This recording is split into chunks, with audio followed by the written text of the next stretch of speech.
Okay, it is February 10th, 2025. This is, I'm so glad to introduce Ambassador Earl Wayne. We call him Tony Wayne. Um, he's been he's a great colleague, recently retired, but more active than ever. He teaches at American University and he does a whole host of other things. You've read his bio, I hope. I've sent it out. We now have with us, actually for the first time, we have a conversation about the Western Hemisphere, which implies the up and downs of the relationship between the United States of America, sometimes called gringos, by the neighboring states, and this whole vast world, which is Latin America.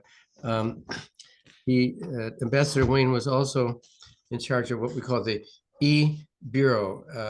And E stands for economics, but under the E Bureau, under the E family are several bureaus. Ambassador, where would you like to start? Let's get a sense of, first of all, you. What brought you to the Foreign Service? And looking back, you don't have to look far because your retirement was recent. What did you personally gain from the Foreign Service, and what did the world gain by having you um, making and implementing policy, which is a great thing to do. Well, thank Ambassador you very Wayne. much. Thank you, Dan, very much. It's a great pleasure to be with all of you. And I do have an interest in Ukraine, so I'll be happy to talk about that area too. Thank you. But in any case, I started off in the Foreign Service uh, not knowing exactly where I would end up. And I actually served in a number of different geographic parts of the Foreign Service. And I started working in political affairs, not in economic affairs, but then rotated to economic affairs because I saw there was not enough attention, I think, being given to that area for the importance of those issues for other countries. So my early career was in many different parts of the world. I worked on China first, and then went to Morocco, then came back to the central function of supporting the Secretary of State, then went to Europe for a while and worked on things European, and came back to Washington and worked on both things in the European Bureau and then things in the Economic Bureau. And this is the period of time that I shifted to do more economic work. Up until then, I'd been what's called a political officer in our service, which means you do largely political relations. But in the 1990s and then in 2000, I actually started doing more economic relations between countries. The two are actually very related and very important to each other. And I thought that the Department of State was not giving as much attention as it should give to Mhm. economic relations between countries.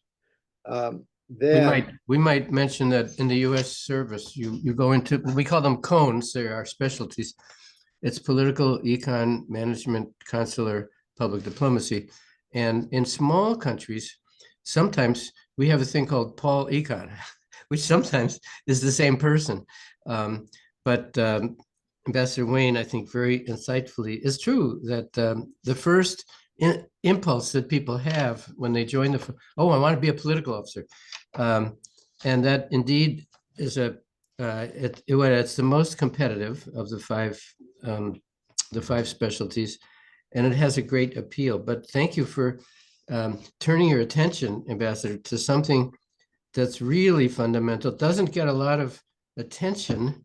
It doesn't seem as sexy sometimes, but it's really fundamental. So, and maybe we'll come back later when you said you helped the secretary. It'd be interesting to know, were you there on the seventh floor? well, I came back from working in Brussels. I was in Brussels and I was our deputy chief of mission at the mission to the European Union. And so Uh-huh. there I got to work with all the countries around Europe. And then I came back to the Central European Bureau, the bureau that dealt with Mhm. relations in Europe. And I did economic and bigger political cooperation. in that area, as well as we had the individual bilateral issues. And then I went to the Economic Bureau. And in Yep. the Economic Bureau, I had to worry about everything that touched on the economy. Trade is a big part of that, but certainly not the only part. It goes to such things as international communication between countries, or working with countries rebuilding for war is another important part of that. And so we worked in all around the world in various aspects of trying to help countries, uh, pressure countries that were creating problems or creating wars, and then Um, the idea of moving countries in a more positive direction, which was a combination of the economic work and the political work together. Then I was sent to Argentina, mhm. where I worked for a while. Then I went to Afghanistan, which Right. was a whole different part of economic relations and political relations. And I both worked on economic relations at first, and then I was in a position, we had a very large embassy there with 5 different ambassadors, including a second ambassador, which I played, which coordinated all the work going on. Um, and then I went to Argentina as ambassador. And I mean, I'm sorry, then I went to Mexico as ambassador. I came from Argentina, went to Afghanistan, and then went to Mexico. Right. And in Mexico, I was ambassador, and we had a large array of relations with the country, and it was a real mix of important economic relations, a very important trading partner of ours, important political relations having to do not only with the closeness of relations, but with drug trade, with all the sort of more questionable aspects of relations and relations between two countries. And that was trying to move the US and Mexico to a position of being more supportive of each other in the combination of economic and political relations, but also science and school and other kind of relations, bringing people closer together. As you know, Mexico is one of our neighbors, and Mexico and Canada are two countries with which we try to develop different relations. Mhm. Um, then I left the Foreign Service after that. I worked in the private sector for a while, and I worked at the Woodrow Wilson Center, where I worked on Mexico and Latin America relations. And then I began teaching at American University in 2019, and have been teaching since then, which is where I got to know Dan. Uh, Yeah. and so have been teaching about diplomatic relations in general between countries, and then with a particular focus on Mexico and North America. So I'm happy to talk about all these things and how they relate to each other, Mhm. which they do. 2019, I thought it was yesterday. My gosh, it was 6 years ago. My It was gosh. 6 years ago. And you've become, I will say, you've become a real presence at AU. You have sponsored public discussions, and the School of International Service there has really benefited, I know, from having you. So many things. And as always, I want to encourage people to bring up, you don't have to have a eloquent question or comment, but if you have a curiosity about any topic, please let us know. Now, And I'll Yep. just add that during part of this work, I've worked with others on Ukraine and the approach of the United States and its allies and others to Ukraine. What's the best way to support Ukraine going forward in this very difficult situation? Not only supporting them in the situation of fighting this war, which is very important for them, but also in having their economy bear fruit and provide jobs for the future for all of you and your colleagues. Yeah, yeah, and I should note, we do have Ukrainians on this call. We also have Kenyans, 2 individuals in Germany. We have a mixture, and it Oh, good, enriches us. It enriches us to have every. great. Now, 5 ambassadors in Afghanistan. What was that? What was that all about? And who was the chief of mission? I'd say that in quotes, because there can only be one. There was, Yep. and the chief of mission was a former general, had been a general at one point. He'd been in charge of Afghanistan, and he was uh, brought back to be the coordinating ambassador when I was there. And then we had 4 and then 5 other ambassadors to work with the military on different aspects of the relations between Mexico, between the United Yep. States and Afghanistan. And part of that region, I started off working on the economic part of it and then moved up to be coordinating all the other 3 ambassadors who were working on different parts of that relationship as we went forward. Because at that time, I think there were 130,000 NATO troops in the country, about 100,000 American troops. Plus, we had a very large aid program that was, $200 to $400 million in total value, depending on what time you're looking at, where we were trying to help that country grow economically as well as fight this war with the Taliban. Yes. As you know, subsequently that war with the Taliban, the United States decided to leave after I left, a few years after I left. Oh my gosh. I've continued to follow that, and we've, of course, when we've worked to bring a number of those Afghans have come to the United States Yeah. to live in the United States. Altogether, a very painful episode, and a very disappointing outcome. I know wonderful people like you were really working and really personally invested in all of this. We recently spoke to Ambassador Ron Newman, who is quoted as saying about Afghanistan, "How can you say we failed when we never really tried?" I'm sure you've heard him say this, Ambassador Wayne. And that is a quote. I've heard him say this several times. What is your reaction to that statement? Of course, he means we should have been more fulsome in our economic aid and our military aid. We didn't go the whole way. We never really committed things that we're hearing now about the Biden administration in Ukraine. And you see Baxter's question. We'll get to that, Baxter. Thank you. But what is your reaction to Ambassador Newman's public comment? We never tried, therefore we can't say that we failed.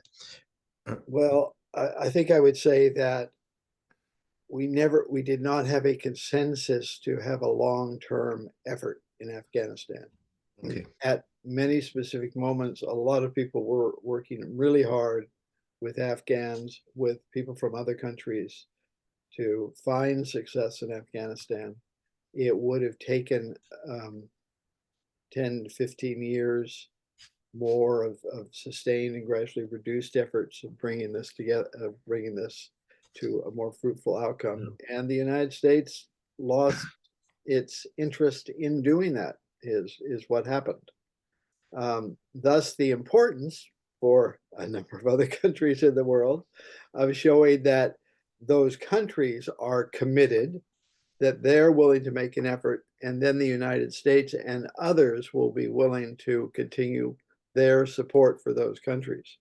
But in the case of Afghanistan, we were providing most of the assistance, and the Afghan government just showed a number of weaknesses over the period of time. Not everybody in Afghanistan, but the broad government as a whole. And eventually, President Trump, who's coming back now, and President Biden decided that it was time for the United States to withdraw, that we'd made a valiant effort, we'd tried, we'd helped many people, but did not feel that we had the the desire to sustain this massive effort in that country.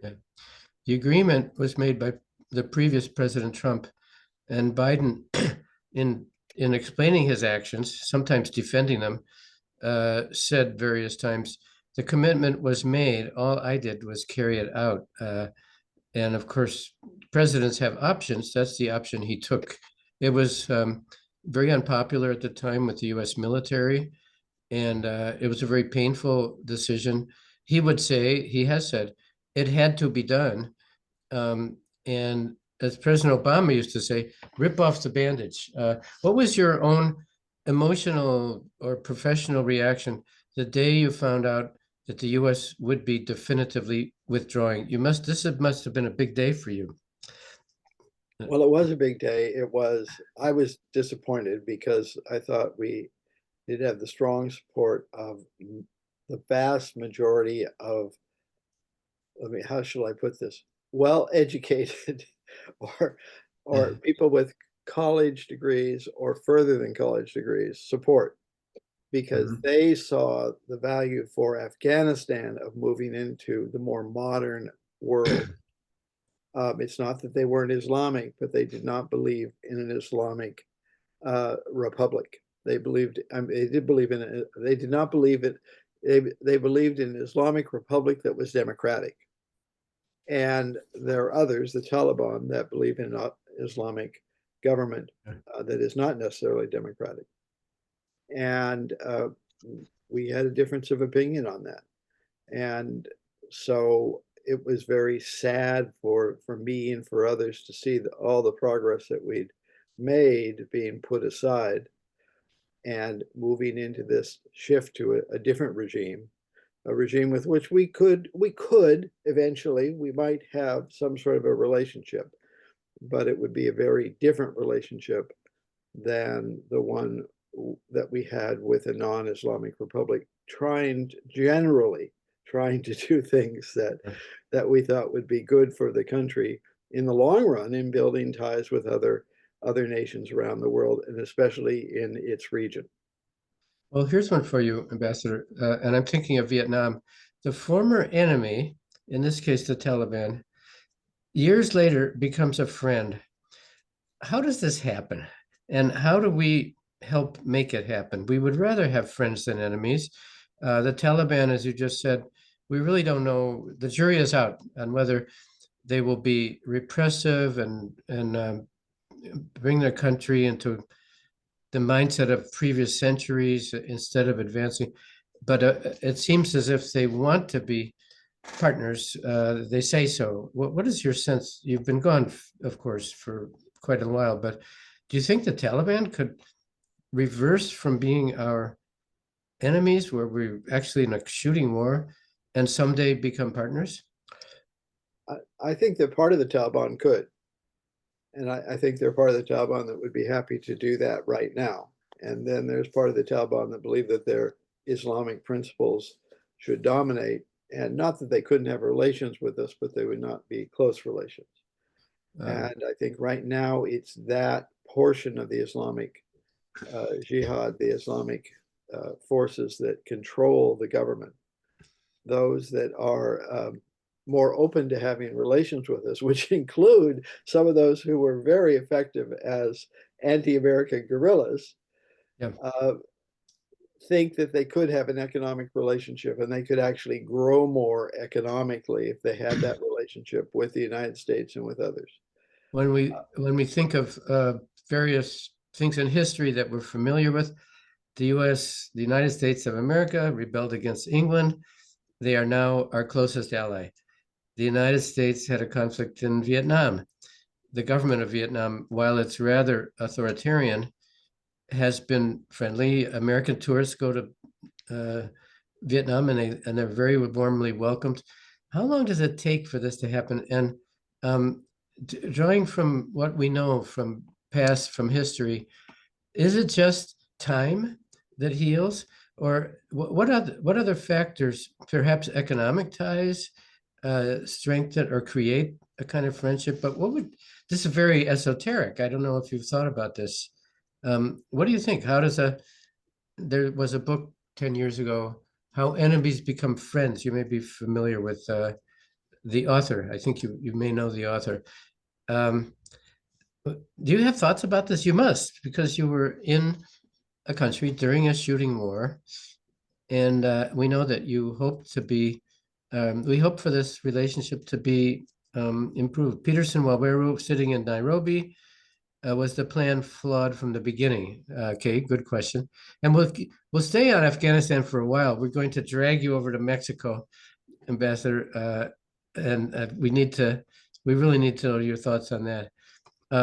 You saw the two chats. maybe you would consider this question. You're in a war trying to kill people and you're being killed, and then you seek to become friends. France and Germany, great example. How many times have they been in a conflict and now they are very close? Is it just a passage of time? What, Well, how do we, it's a combination of the passage of time and then developing the relationships gradually that show the benefits that come from economic relations, from peaceful political relations, and in the case of Germany, France, which took several world wars, three large yes, conflicts. A lot of right. people died in that process. I know. But Uh, it was commercial. It was Jean Monnet who thought if they have to get their coal and steel from the same source, that might reduce the so it was economics, really, it wasn't was it? in Europe, it was the elimination of rivalries within Europe that allowed the rivalries to be focused on economics, and then people finding that there were ways that these economics could be mutually supportive. And that was a way, something that we'd been pushing for a long time from the outside, supporting economics, but economics in the sense that they could have not only good relations with us, but they could have good relations with each other. That did not at that time fully include the former Soviet Union. Right. And part of that Soviet Union decided that it wanted to get closer to Western Europe.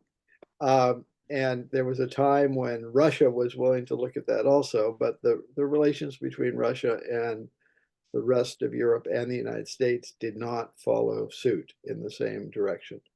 So Um, you can have things go in various directions in working on this. In the case of Ukraine, what people pointed out is that there are large parts of Ukraine that really don't want to be that close to Russia. That oh, they don't, not necessarily they don't want to be enemies, but they think they have more opportunity to grow economically and to have their own political space to do what they would like to do by being closer to the rest of Europe. yeah. And we're that's where we're sort of stuck right now. And that's part of the issues involved in the current, as you all know very well, better than I do. That's part of the issues being involved in the current fight going on in Ukraine and about Ukraine, is where should that country end up having the bulk of its ties. There's a large part of Ukrainians who would like to have the bulk of the ties be with Europe. There are others in Europe and in Ukraine that want it to be neutral, and there are some that want to be closer to Russia. And that's still being debated and sorted out right now, though the current government of Ukraine would rather be in a position of moving closer to NATO, closer to Western Europe, even if that means that they'll have to give up a slice of what's currently Ukraine to Russia. Yeah, of course they will not consider doing that. I heard Ambassador Markarova last week say that's not even a question.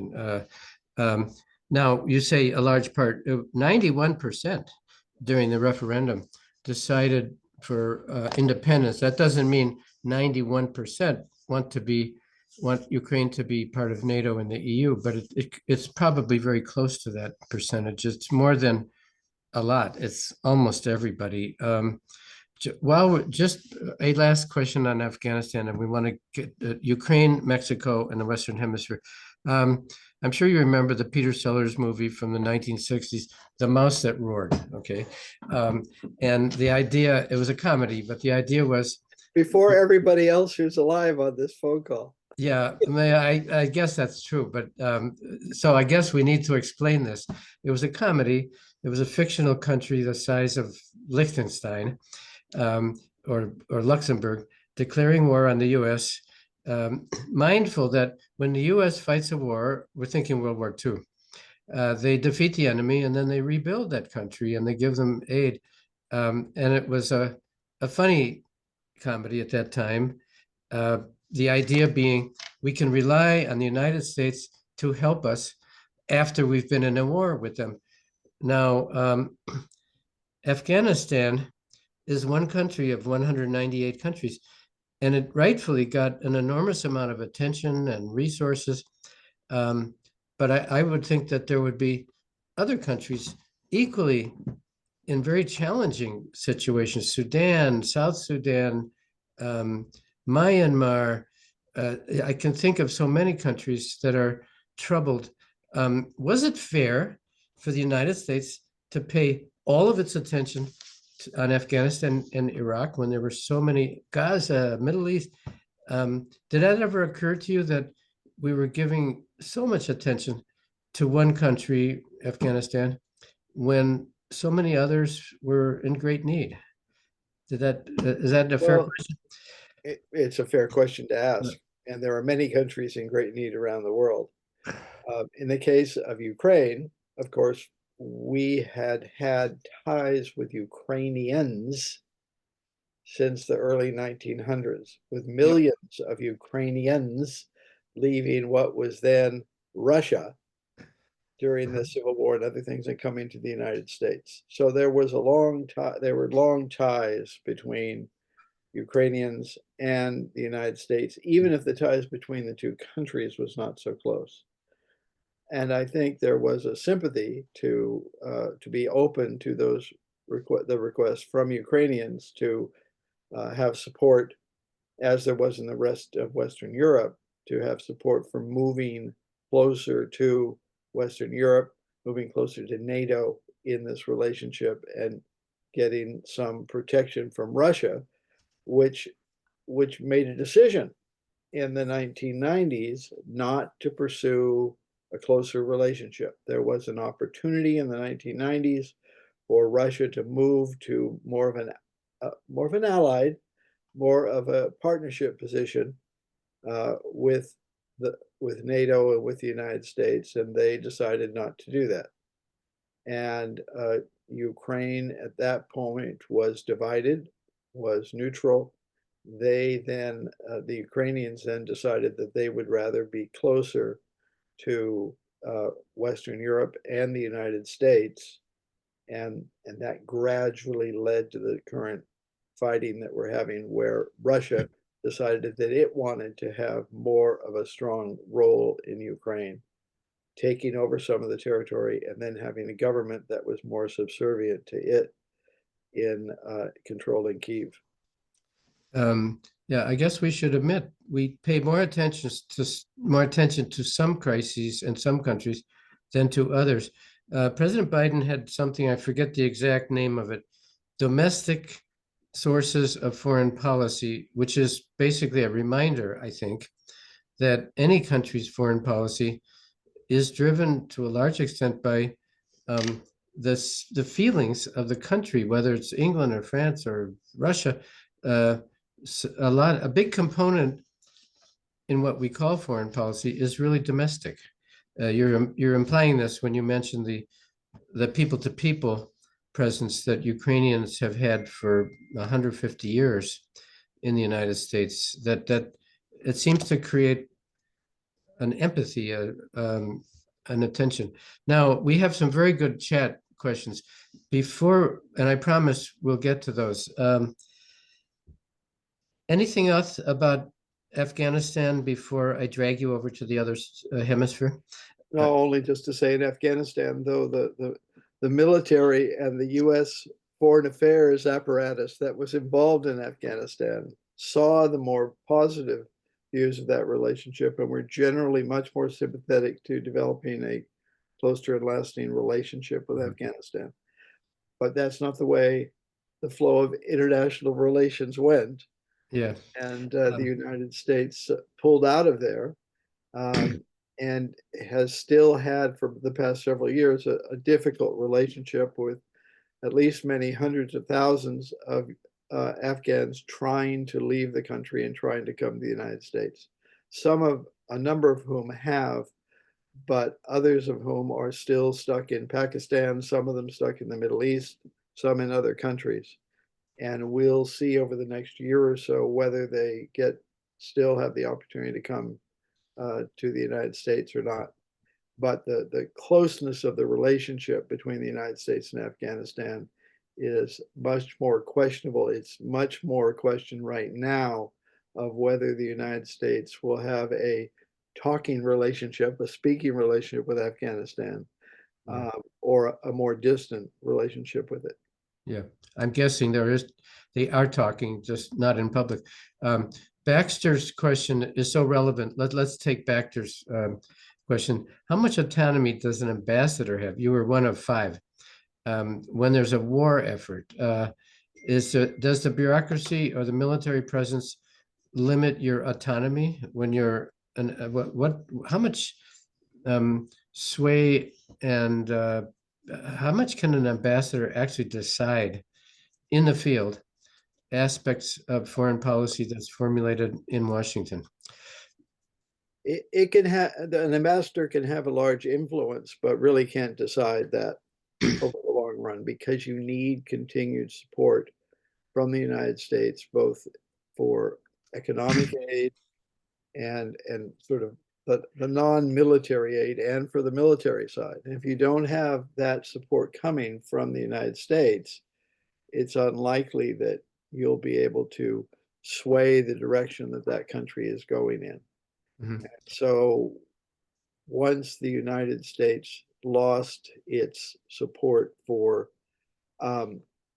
the non-Taliban side of relations with the U.S., it made it harder and harder for the United States to maintain a role there. So on a scale of 0 to 10, what was your level of frustration when you were? Well, when I was there, I was only there through 2011, and so it, the relationship was about 5-5 or 6-5. I was a little more positive than I was negative. But sadly, that relationship became less and less strong and less viral up through the Trump years, when Trump basically decided to pull the United States out and to try to negotiate an agreement with the Taliban. Well, Trump did it, but Biden implemented it. That's right. It was sorry. And Biden had always been one of the ones who was more skeptical, even during my years, was more skeptical of whether it was worth a sustained U.S. effort to stay there. Yeah. Last question, I promise, on this topic. But Peterson asked, can there be such a thing as a democratic Islamic republic? Good question. Yes, I think we have Islamic republics that are in part or largely democratic.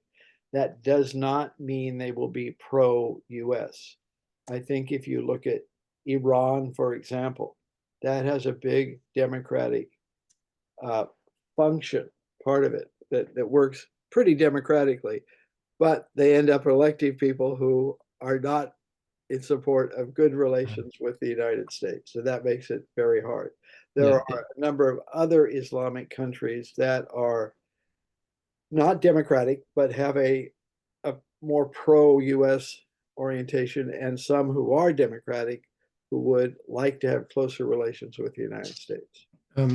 Yeah, think of Jordan, I guess, Saudi Arabia, and there's going to be an enormous drama. This is something, Saudi Arabia and Iran vying for control of that region.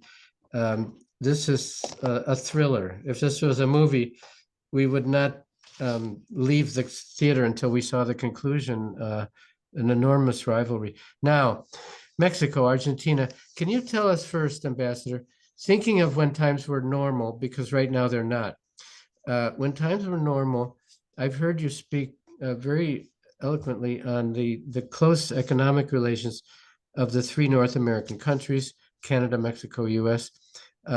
You said recently at an event that I attended, Canada is the largest trading partner, then Mexico, then China. And many people they forget that our neighbors are our largest trading partners. Tell us what times were like when they were normal. And I would say at this time, maybe they're not as normal as they used to be. Well, I think the normal relationship is that the two neighbors together have a larger relationship than with China and larger than with Europe. Though the relationship with Europe is positive, the relationship with China is often positive economically, if not Yeah. politically. Yeah. And then with Canada and Mexico, the relationship between the two of them has consistently been larger than the relationship with China or with the EU.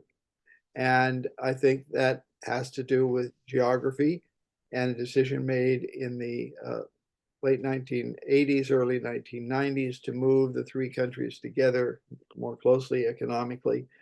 They have not necessarily been close politically all of that time in the same system. Canada has had a system that's much more similar to our own.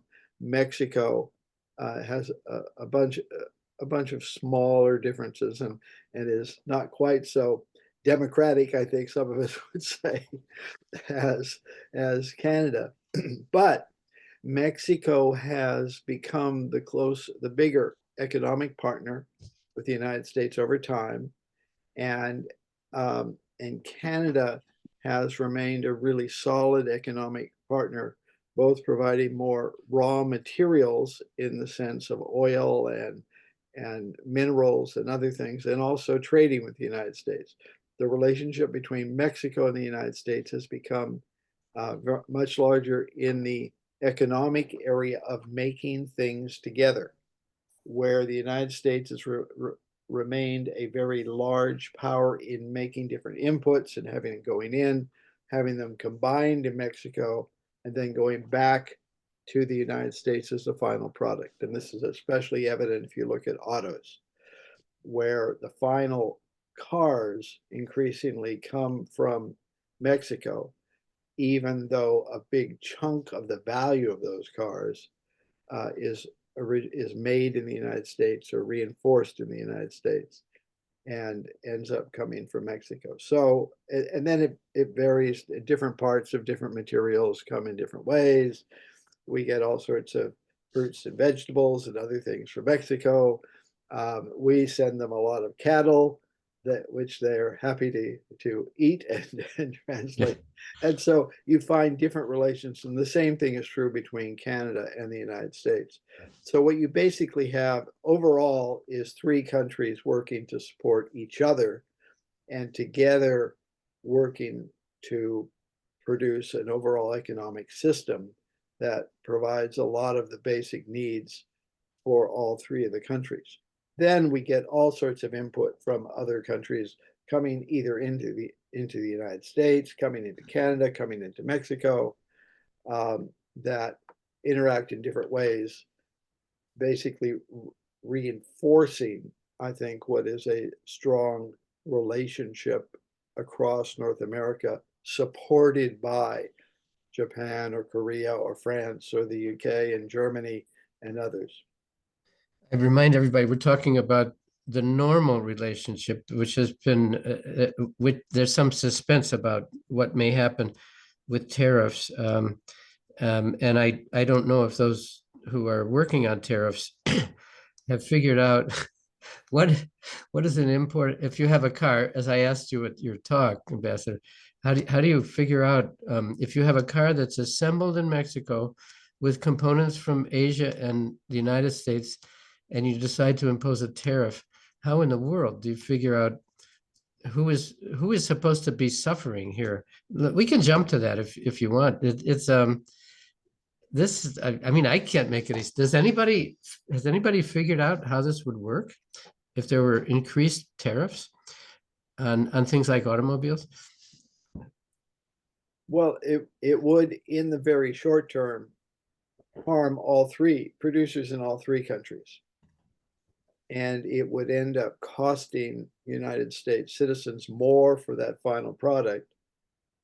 And thus, whoever is paying the additional tariffs, which, as you correctly point out, could be all three governments, especially in the current situation, getting more money on their own into their own system, but the consumer paying more for the product. And so you have a very difficult situation where if you can work these problems out, what you should have are the private companies making more money and selling it to who's willing to buy. But you could have a Yeah. situation where the government is taking a larger chunk of that money and using that to redistribute its goods, and that is hurting Mexicans Right. and Canadians and Americans in the Yep. process. President Sheinbaum last week made a very defiant comment in under the, we guess we could call it a threat. We don't know if the White House is serious about imposing huge tariffs. It could be a talking point meant to. The issue is fentanyl, right, Ambassador? 1% of which comes from Canada, so that's very puzzling. Why would you punish Canada? 2%. Oh, pardon me. Okay, revised figures. My great personal anxiety has to do with avocados because I think 90% of our avocados come from Mexico, and I want my avocados. Anyway, let me ask you to compare two times two. NAFTA, USMCA on one hand, if you could compare those, and AMLO and Scheinbaum. Could you compare? I know that Scheinbaum to some extent is a protege of AMLO, the previous president. You might, I'm sure you know more about that, to what extent she really is. And also when Trump redid the North American Free Trade Association and called it USMCA, was that really a change? Or were there just tiny little adjustments? Well, I mean, there were significant adjustments, but they did not change the basic orientation of the partnership. So when you move uh, from NAFTA to USMCA, there were a number of changes that people wanted, including the United States.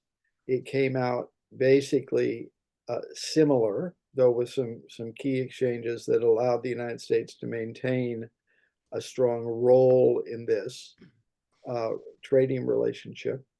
And similarly, right now, you're going to go and negotiate it. And I'm sure the United States will be arguing for a bit more advantage to itself in this relationship. But the thrust of, I think, where the United States, Canada, and Mexico are arguing would be to maintain the value for all three countries in this relationship. Mhm. And that would probably be good for all three.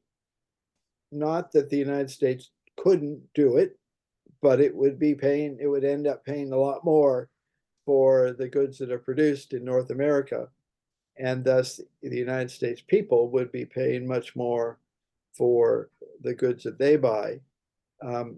Workers in the United States might have more jobs, but there could be fewer workers. Mhm. And so you have a chance. I suppose you have a chance where some workers should make more, but you could have a chance where some workers will be out of work because they'll have to move to systems where more is produced by machinery with smaller numbers of workers in North America, and it will no doubt cost more to do that. What would be your recommendation for the future of this relationship? Tariffs, we don't know if this tariff talk is serious or not, but say if we were permitted to continue on a normal path, what would your recommendations be that would benefit the three countries? Well, my recommendations would be that we have a very careful and thorough review of the trading that's going on in all three areas. And that would basically mean that in a number of areas, Mexico would not be able to put up new protections to defend its markets in corn and in other things, which it's already taken down some of those because the United States has won one of these cases. That there are other areas where things could be improved, where the United States might not gain as much advantage as it currently has in selling some things, but that I think the United States would maintain a sizable chunk, a very big chunk of overall production in these areas, allowing, however, Mexico and Canada to play a large role in the production of various things. And that we talked largely about autos in this discussion, but it goes into other areas of mechanics and other things, and then other areas of agriculture.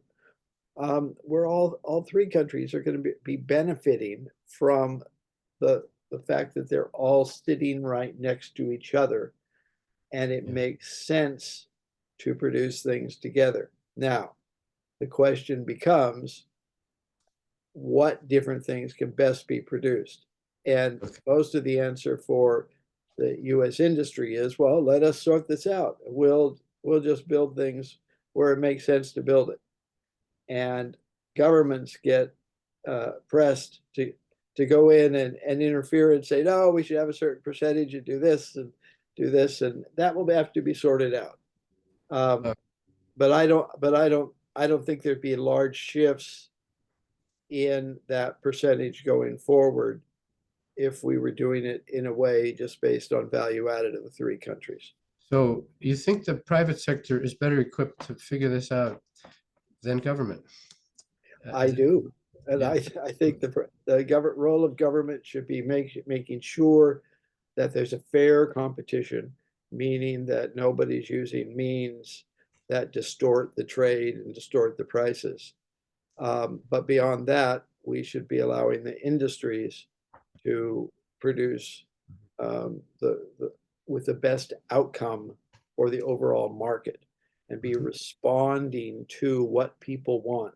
That means some companies will lose, some will win, but if you're doing that within a fair system of similar rules in each case, you should come out in a positive situation. And that might be that it might mean that some countries will grow in their contribution to the overall GDP. I mean, I think Mexico is in a position to grow stronger, but the United States has shown that it also can produce certain things very effectively and in a way that can be sold to its neighbors and to others at lower prices. This is all part of the competition that goes on as we try and figure things out. And that's what's hard to live with for a lot of people, is letting the private sector battle it out and to see who's most effective. But what we've discovered is over the long run, that pays out for all of us in a much better situation. So I think you're in favor of free trade. I am in favor of free trade, Yeah. with protections against abuse, which there is a lot of abuse that goes on. Yeah.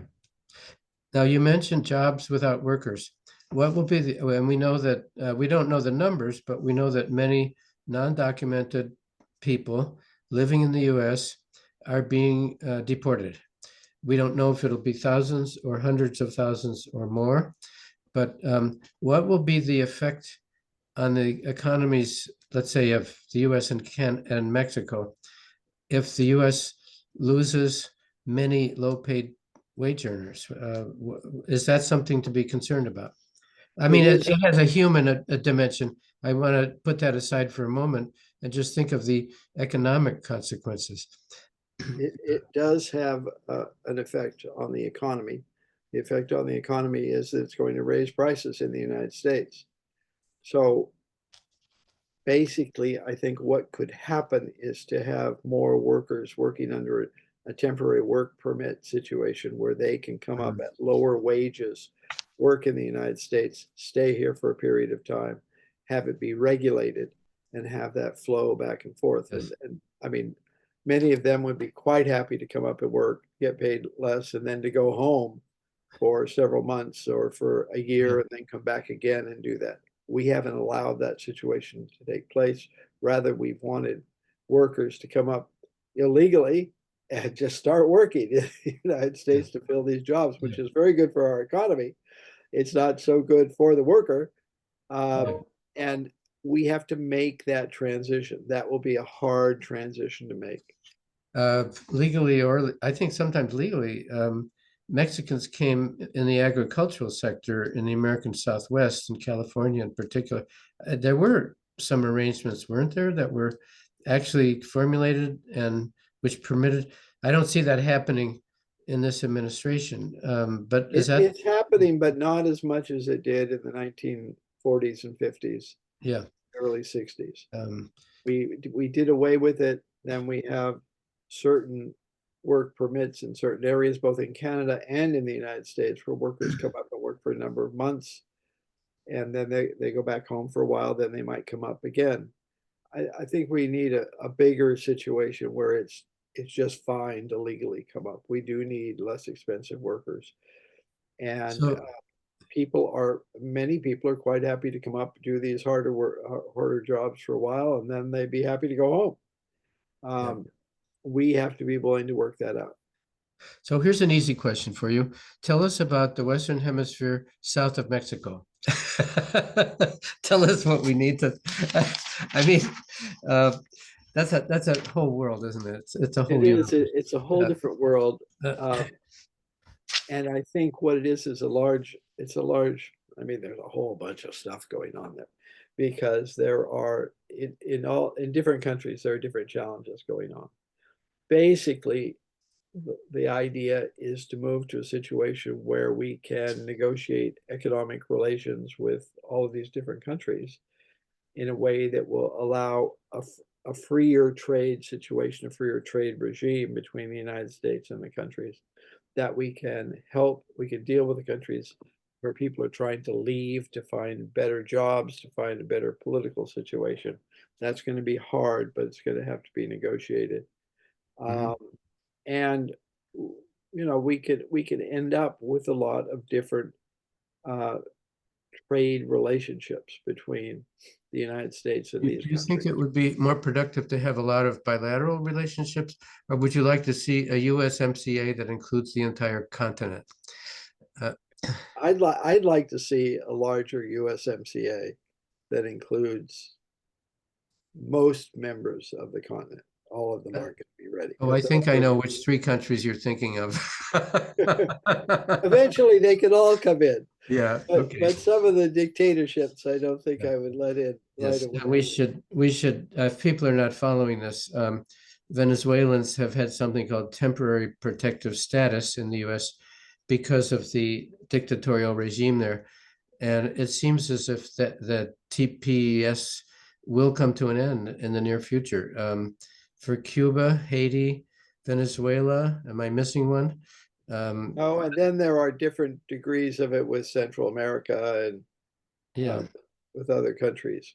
And This is, yeah, it, this is it just, basically has been a much harder relationship to put into a categorized situation. You have individual country by country relationships.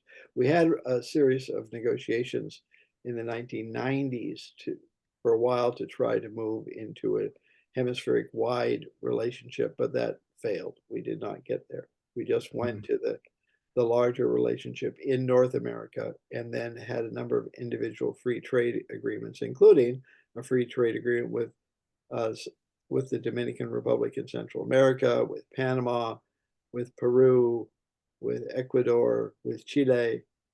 Um, is that all? I think that might be all. um, and there's this very troubled region we call Central America, which has an image of being under the dominance of gangs. Very anecdotally, I was speaking with a Salvadoran a couple of weeks ago who said it's much different now. It's much safer than it used to be. This could have been a personal bias, I don't know, but he was saying many Salvadorans are returning to Salvador because it's a much more stable, productive place than it used to be. Is that your impression, Ambassador? Um, was It that your work? is Was that your work?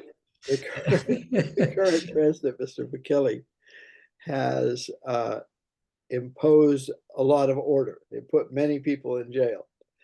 And so the jails are quite full, the prisons are quite full. But one of the results of the prisons being full is that it is a more peaceful situation. And Mhm. um, so we'll see how much new economic activity can be generated from that. So there can be new jobs for Salvadorans to work and to sell with the United States. We'll see where that Um, goes. with this Trump administration. You and I live in the what we call deep, what is it? District, Maryland, Virginia, DMV, where there are many Salvadorans. It would be nice to think that many of them who've always wanted to go home may be able to do so. That would be a happy thing for them.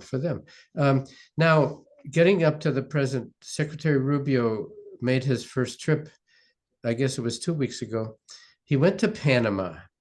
I don't know what reception he had from the government, but the people were very emotional.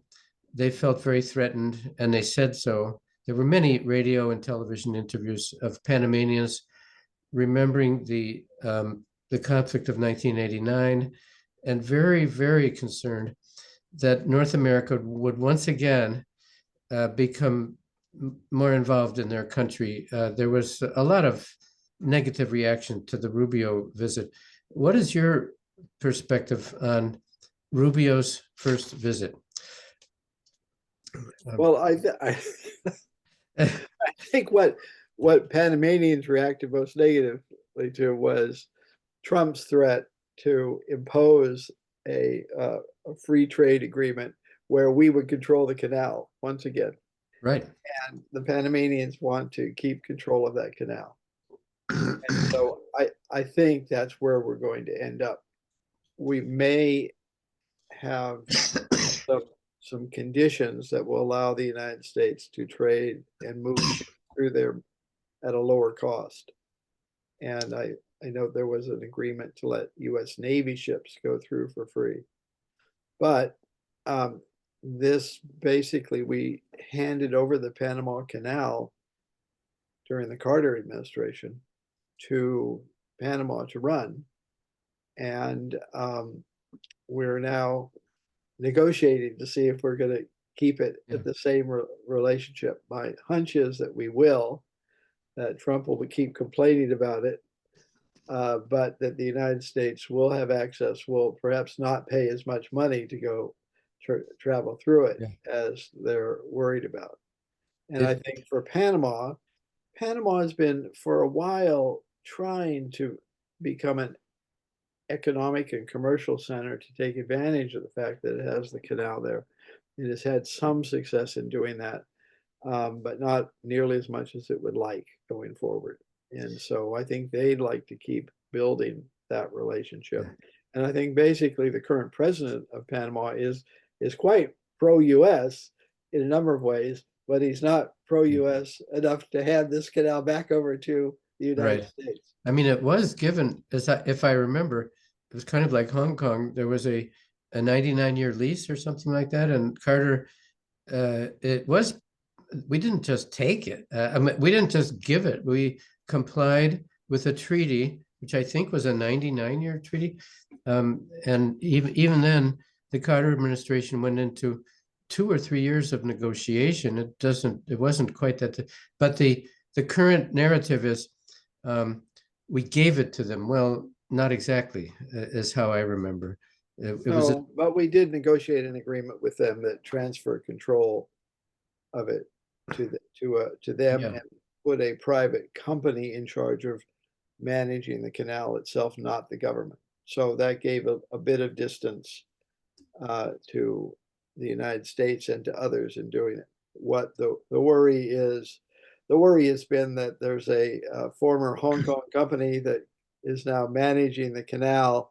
And so people are saying, well, this is really China controlling the canal. President Trump is saying that, and others. Right. We don't want to have this canal be controlled by China.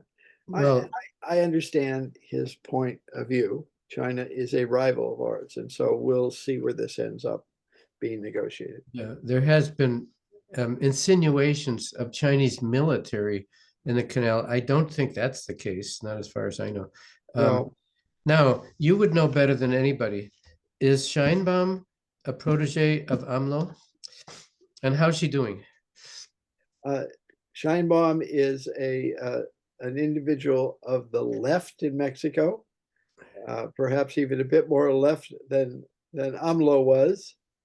But she went to school. She lived in the United States and went to school, graduate school, and did graduate work in the United States. So she knows how powerful the United States is vis-a-vis Mexico. So my simple read of her for everybody is that she sees the importance of Mexico and the United States having a smooth economic relationship, but she does not think Mexico should be like the United States. Mexico has a lot more poorer people. It has a lot of effort to do to bring various people up to a certain standard in Mexico.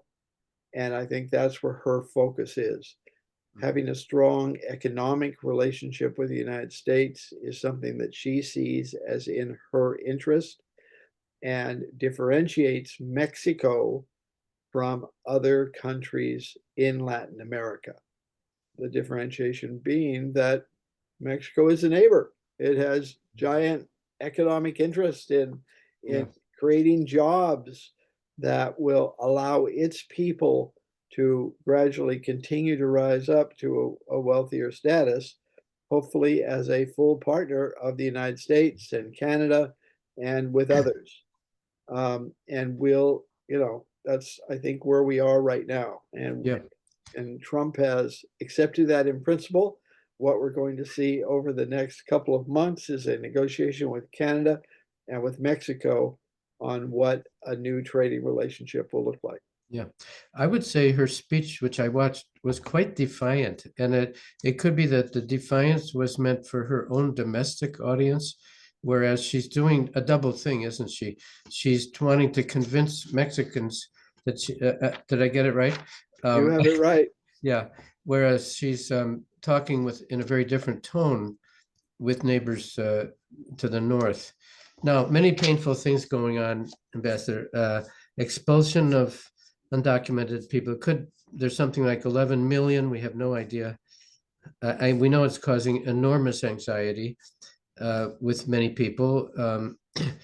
Venezuelans may have to go home, Cubans, Haitians, and there is this horrible conflict in Ukraine. What are your daily thoughts? What draws your greatest degree of attention in this troubled world? Well, that's a tough question. Yeah, well, I wanted to give you the worst questions. Yeah. I know you think about all of this. You do, I know. I guess I'd say with Mexico, what we've had is a policy with Mexico that in a lot of ways, it was easier to let people come in as long as the outrage wasn't so great on the United States. If they came in illegally and began working informally in different parts of the US economy. Part of the reason for that is that we need these workers. They're getting jobs. These aren't workers that many people want to do. Right. So you're not going to get a whole bunch of Americans volunteering to do this work. So one of the negative outcomes of cutting all these people off or sending them home is that you're going to have a lot of jobs that aren't filled. So what are you going to do with them? And we don't know. In factories, you can introduce more infrastructure. You can produce more using machinery and other new kinds of technology. You can't do that for a lot of other jobs. And so we're going to have a system where we allow more workers to come in, to work, to go back home for a while, to come back to the United States. And we have to figure out how to negotiate that. If the jobs are unfilled, the prices go way up. If they're filled by Americans, the Americans will not accept below minimum wage. And so the prices will go up one way or the other, right? That's right. Yeah. Or even higher than minimum wage. It's not just minimum wage. Americans may accept plucking feathers out of dead chickens, which is what Mexicans do, but they won't do it for that low wage level.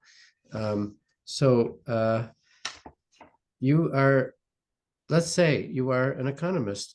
What is your projection if US becomes more protectionist? I think that's inevitable.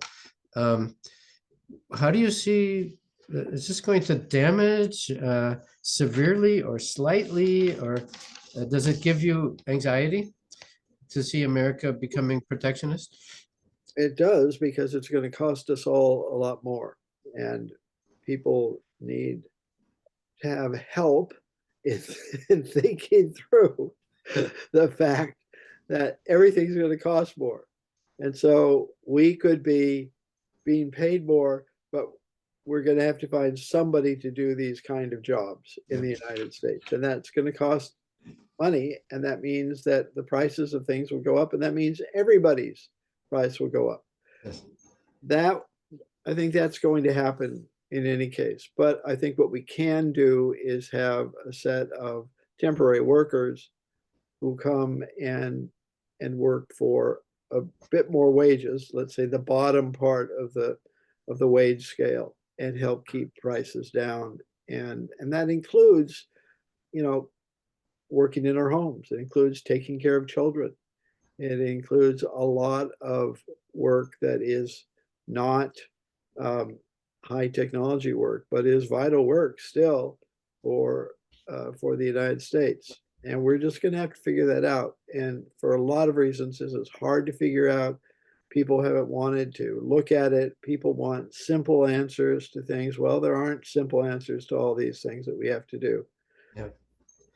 Well, Ambassador, you look very comfortable in that chair. I want you to get out of your comfort zone and advise the government on how to best manage this new relationship. I want you out of academia. Of course, academia benefits tremendously from having you there, but I think you're still in touch with people making policy, and I hope they listen to you. Thank you. You make good sense. Ambassador Tony Wayne, thanks so much. And you've brought to us a part of the world that we never discussed before with this group. And for Americans living in the United States, America, that's Mexico, Canada, US, these are daily concerns, and they do have ramifications. And the things that we do overseas in Europe and Africa, you've reminded us that domestic politics is very powerful in creating foreign policy. And I think that's true in any country. Thank you enormously. Thank you, Ambassador. Next Monday is an American holiday. It is what? President's Day. So you will get me talking about Paul Nitze. We've talked about Kennan, but Kennan is one half of a yin-yang relationship, and Nitze was the other half. So we're going to talk about, everybody's always citing Kennan, but Nitze, who is largely forgotten, may have had more influence on US policy during the Cold War than Kennan did. And they worked very closely together. They never agreed on anything, and they were always good friends. It's a fascinating relationship, and we'll look at that next Monday. Thanks, Ambassador Tony Wayne, and thanks to everybody on this call. Thank you. Thank you. Thanks.